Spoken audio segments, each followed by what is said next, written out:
Hello friends, welcome to our channel. आज हम start कर रहे हैं द हिंदू एनालिसिस और जिसके इम्पॉर्टेंट टॉपिक होंगे FATF, miss world 2025, gold loan rule and IIP, PCOS and black carbon. तो हम सबसे पहले वाले टॉपिक पे आते हैं FATF पे। तो आखिर ये चर्चा में है क्यों?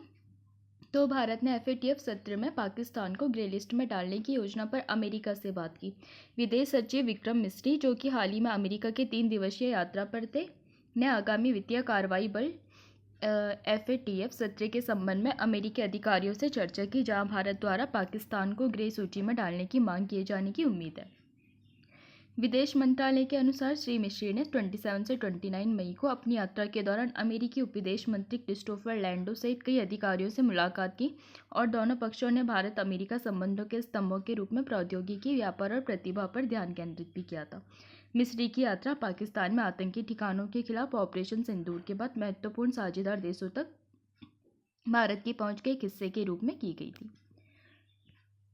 रक्षा उप सचिव स्टीव फिनबर्ग और नीति उप सचिव एल्ब्रिस कोल्बी के साथ श्री मिश्री की बैठक में दोनों पक्षों ने मजबूत और दूरदर्शी रक्षा साझेदारी के प्रति अपनी प्रतिबद्धता को दोहराया था और विदेश मंत्रालय ने कहा कि चर्चा से उत्पादन और सह विकास में निरंतर संयुक्त सैन्य अभ्यास, रसद और सूचना साझाकरण, ढांचे और सशस्त्र बलों के अंतर संचालन क्षमता बढ़ाने पर केंद्रित थी। अब बात करते हैं आखिर FATF होता क्या है। तो FATF वैश्विक धन शोधन और आतंकवादी वित्त पोषण निगरानी संस्था है, जिसकी स्थापना 1989 में पेरिस में विकसित देशों की G7 बैठक के बाद की गई थी। प्रारंभ में इसका उद्देश्य धन शोधन से निपटने के उपायों की जांच और विकास करना था। अमेरिका पर 11 सितंबर के हमलों के बाद 2001 में FATF ने आतंकवादी वित्त पोषण से निपटने के प्रयासों को शामिल करने के लिए अपने कार्यक्षेत्र का विस्तार किया था। अप्रैल 2012 में इसने सामूहिक विनाश के हथियारों यानी कि WMD के प्रसार के वित्त पोषण का भी मुकाबला करने के प्रयासों को शामिल किया गया और FATF प्लेनरी FATF का निर्णय लेने वाले एक निकाय है। इसकी बैठक प्रतिवर्ष 3 बार होती है। ये बहुत ज़्यादा इम्पोर्टेंट है। अब इसके सदस्यों की बात करें तो ये 39 सदस्यीय निकाय है, जो कि विश्व के सभी भागों के अधिकांश प्रमुख वित्तीय केंद्रों का प्रतिनिधित्व करता है और 39 सदस्यों में से 2 क्षेत्रीय संगठन है, यूरोपीय आयोग और खाड़ी सहयोग परिषद। FATF के सदस्य देशों में शामिल है Argentina, Australia, Austria, Belgium, Brazil, Canada, चीन, Denmark, Finland, France, Germany, Greece, Hong Kong, चीन, Iceland, Bharat, Ireland, Israel, Italy, Japan, Korea, गणराज्य and Luxembourg, Malaysia, Mexico, Netherland, New Zealand, Norway, पुर्तगाल, रूस, सऊदी अरब, सिंगापुर, दक्षिण अफ्रीका, स्पेन, स्वीडन, स्विट्जरलैंड, तुर्की, UK एंड अमेरिका।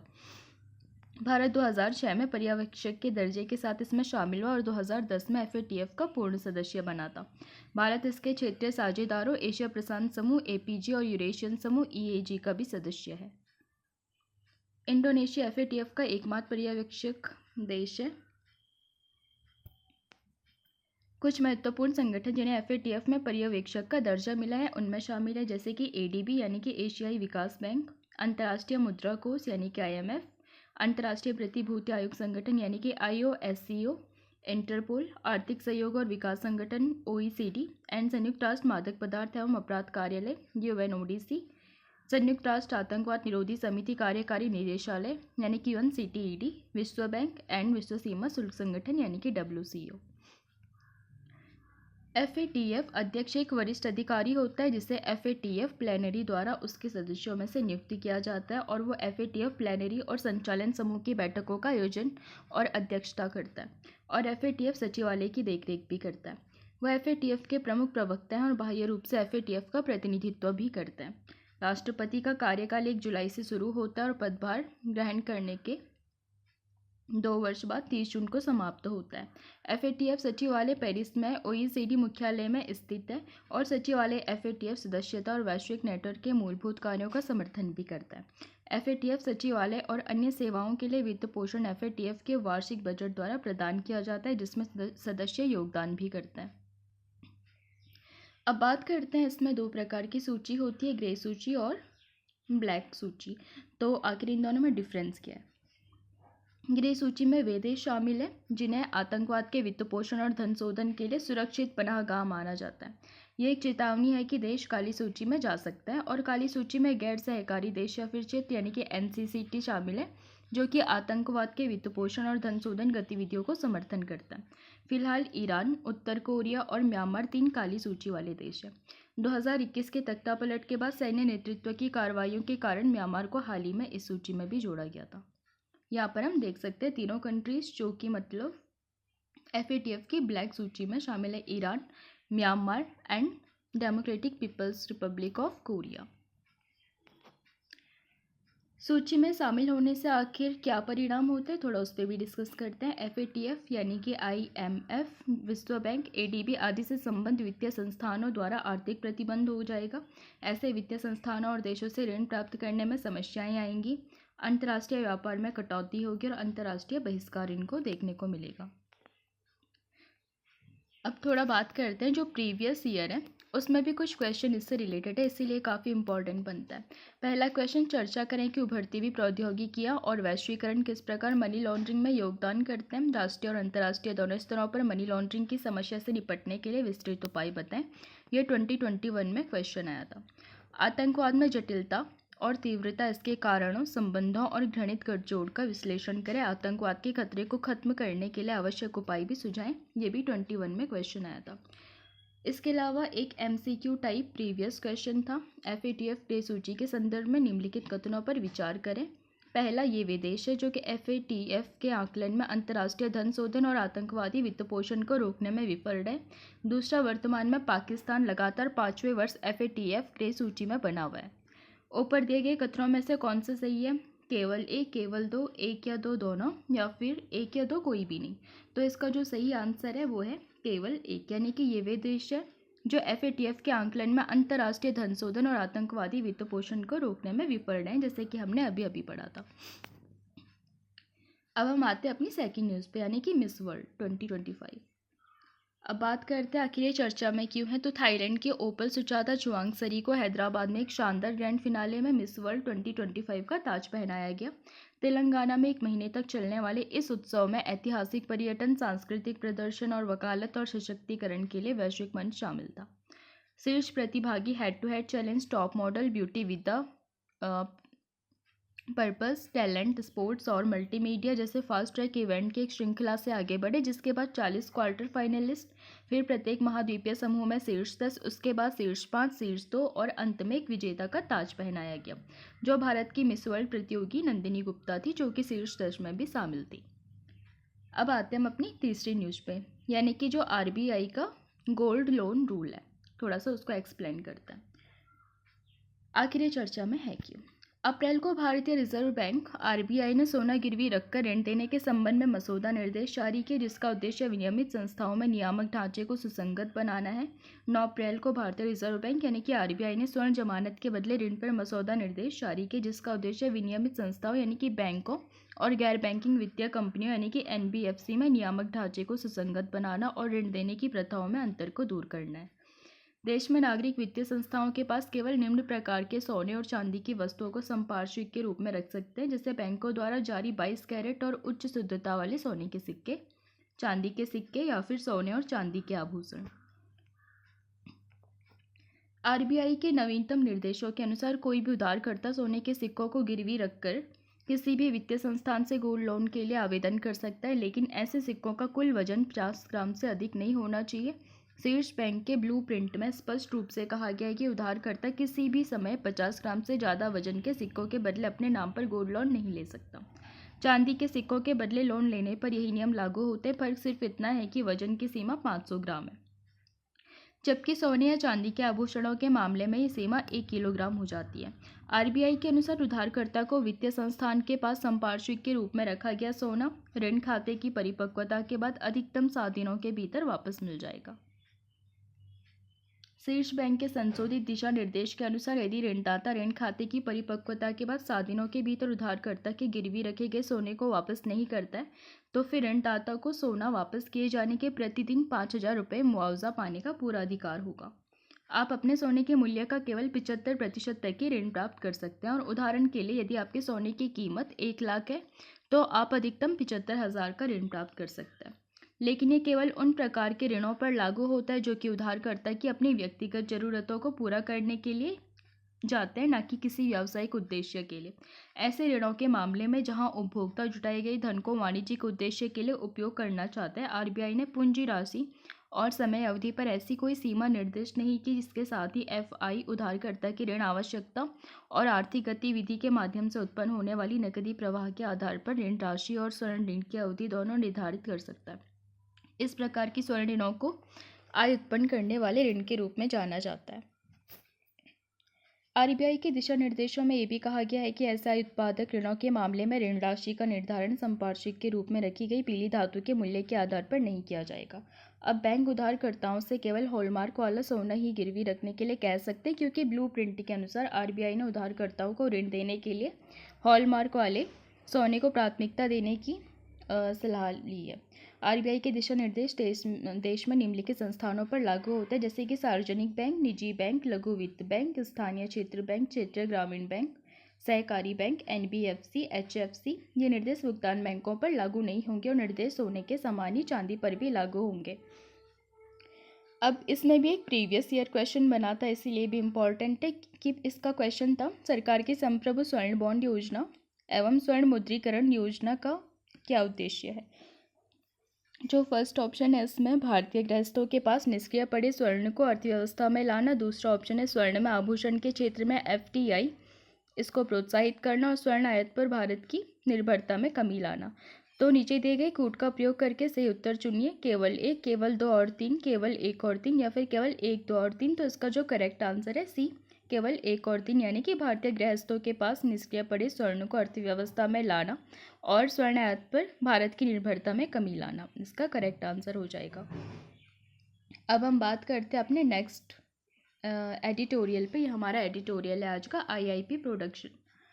तो आखिर ये चर्चा में है क्यों। तो एमएसपीआई द्वारा जारी और औद्योगिक उत्पादन सूचकांक आईआईपी द्वारा मासिक रूप से मापा जाने वाला भारत का कारखाना उत्पादन प्रदर्शन वित्त वर्ष 2026 की शुरुआत में अप्रैल में 2.7% के 8 महीने के निचले स्तर पर आ गया। इसमें भी भारी गिरावट आई, जो पिछले अप्रैल की 5.2% वृद्धि से लगभग आधी रह गई, और ये वाणिज्यिक और उद्योग मंत्रालय द्वारा 8 प्रमुख क्षेत्रों के मासिक गेज से मेल खाता है, जिसने अप्रैल में 0.5% की वृद्धि दर्ज की थी, जो भी 8 महीने का निचला स्तर था। यह अधिक महत्वपूर्ण बात है कि पिछले अप्रैल के 6.9% से ज़्यादा भारी गिरावट है। 8 प्रमुख क्षेत्र आईआईपी में शामिल वस्तुओं के वजन का लगभग 40% हिस्सा बनाते हैं।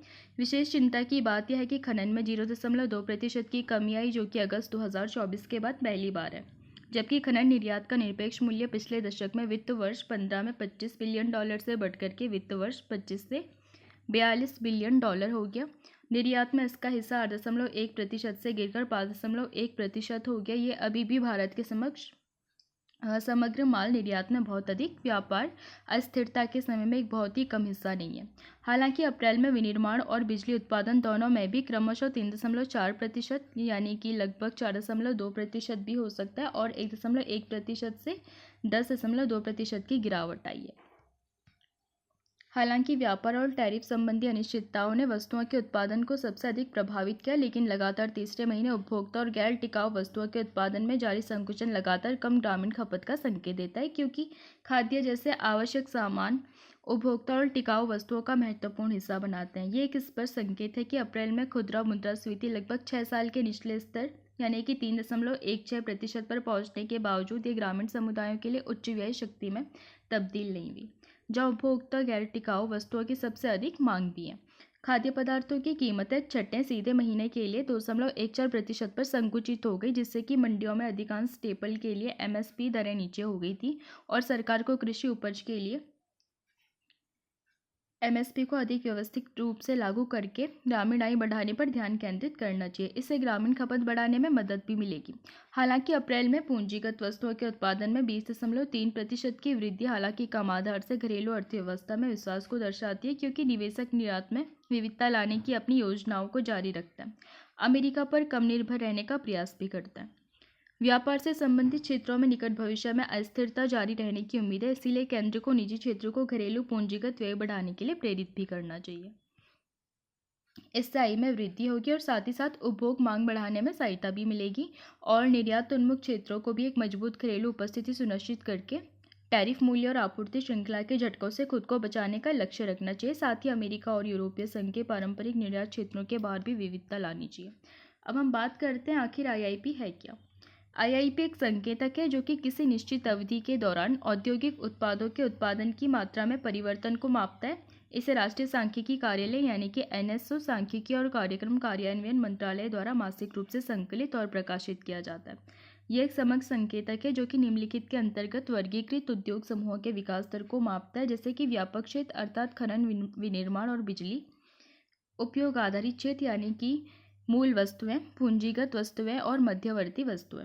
आईआईपी के लिए आधार वर्ष है 2011-12। ये काफ़ी इंपॉर्टेंट क्वेश्चन है। इसका उपयोग वित्त मंत्रालय, भारतीय रिजर्व बैंक आदि सरकारी एजेंसियों द्वारा नीति निर्माण उद्देश्यों के लिए किया जाता है और तिमाही और अग्रिम जीडीपी, सकल घरेलू उत्पाद अनुमानों की गणना के लिए आईआईपी अत्यंत प्रासंगिक है।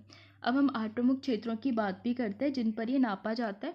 तो यह औद्योगिक उत्पादन सूचकांक आईआईपी में शामिल वस्तुओं के भार का लगभग 40.27% है। 8 कोर सेक्टर उद्योग उनके भार के घटते क्रम में अगर देखें तो रिफाइनरी उत्पाद, फिर बिजली, फिर इस्पात, फिर कोयला, फिर कच्चा तेल, प्राकृतिक गैस, सीमेंट एंड उर्वरक।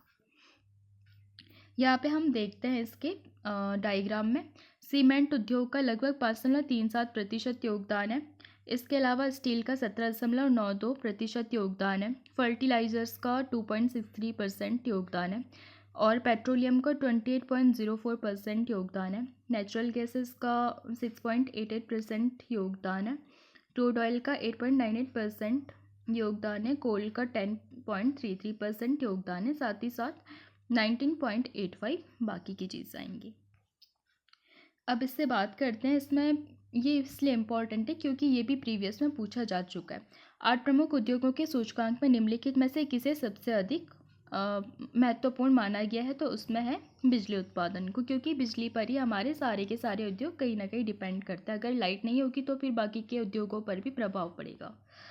अब हम नेक्स्ट आते हैं पीसीओएस पे। आखिर ये चर्चा में क्यों है, तो अध्ययन में पाया गया कि दिल्ली के कॉलेज जाने वाली महिलाओं में पीसीओएस का प्रचलन 17.4% तक है। अध्ययन में कहा गया कि पॉलिस्टिक ओवरी सिंड्रोम यानी कि प्रजनन आयु की महिलाओं को प्रभावित करने वाला अंतःस्राविका संबंधी विकार है, जिसमें कि मासिक धर्म संबंधी विकार, बांझपन, हर्स्टुइज, मुहासे और मोटापा शामिल है, जो कि व्यापक है, लेकिन इस पर कम शोध हुआ है।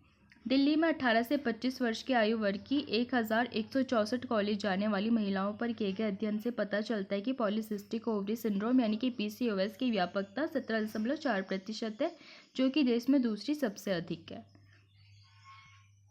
भारतीय चिकित्सा अनुसंधान परिषद द्वारा आंशिक रूप से वित्त पोषित यह अध्ययन हाल ही में सहकर्मी समीक्षित पत्रिका बीएमसी हेल्थ में प्रकाशित हुआ था और इसमें क्रॉस सेक्शनल सर्वेक्षण और एक व्यवस्थित समीक्षा शामिल थी, जिसमें कि समान आयु समूह में भारत भर में 2010 से 24 तक इसी तरह के अध्ययनों का विश्लेषण भी किया गया था। इसमें कहा गया कि भारत के विभिन्न क्षेत्रों में समान आयु समूहों के समान मानदंडों का उपयोग करते हुए किए गए पिछले अध्ययनों की संयुक्त व्यापकता 8.41% तक भी थी। 2023 में विज्ञान और प्रौद्योगिकी मंत्रालय ने कहा था कि भारत में पीसीओएस का प्रचलन 3.70% से लेकर के 22.50% है।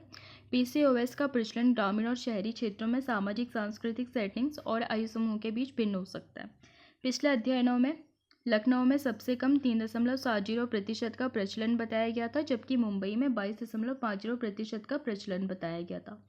एक अन्य अध्ययन में पाया गया कि किशोरों में ये रोग 36% तक भी हो सकता है। अध्ययन में कहा गया कि विषम जनसंख्या वाले शहरी क्षेत्रों में पीसीओएस का एक प्रचलन अधिक है, जहां कई महिलाएं शैक्षणिक अवसरों और काम करने के लिए दूसरे शहरों में जाती हैं।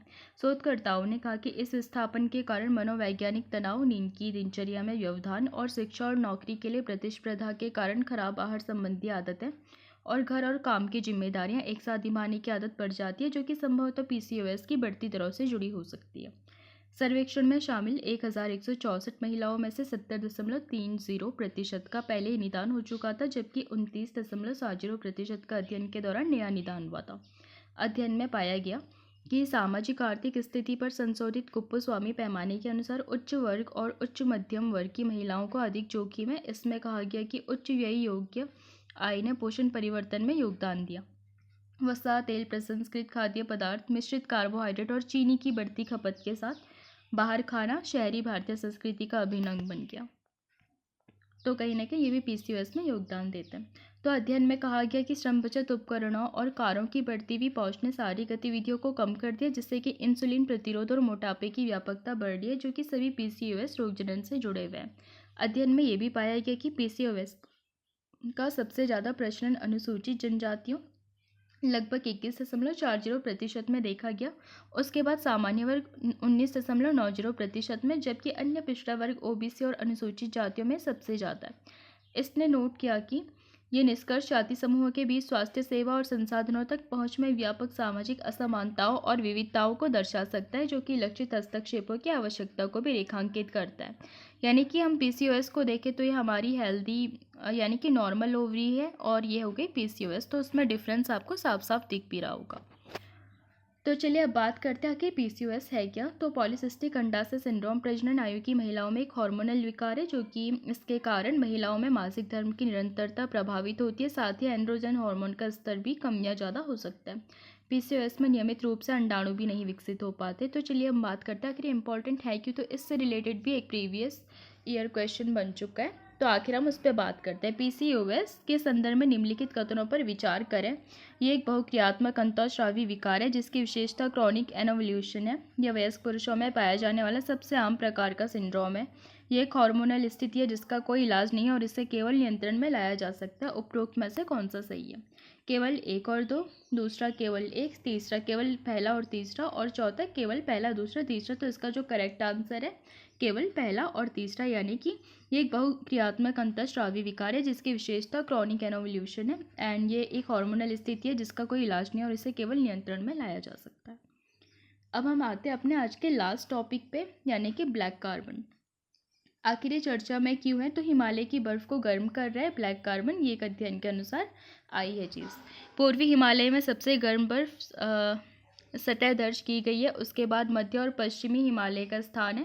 ब्लैक कार्बन जैसे प्रकाश अवशोषित कण बर्फ की सूर्य की रोशनी को परावर्तित करने की क्षमता को कम कर देते हैं, जिससे कि सतह का तापमान बढ़ भी जाता है।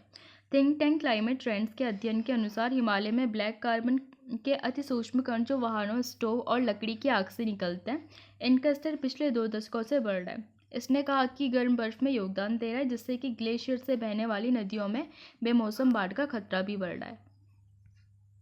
हालांकि ये एक समकक्ष समीक्षा वाला विश्लेषण नहीं है, लेकिन अध्ययन में 2000 से 2023 के बीच में ब्लैक कार्बन और बर्फ के तापमान में हुए बदलावों के उपग्रह आधारित मापों का विश्लेषण भी किया गया है।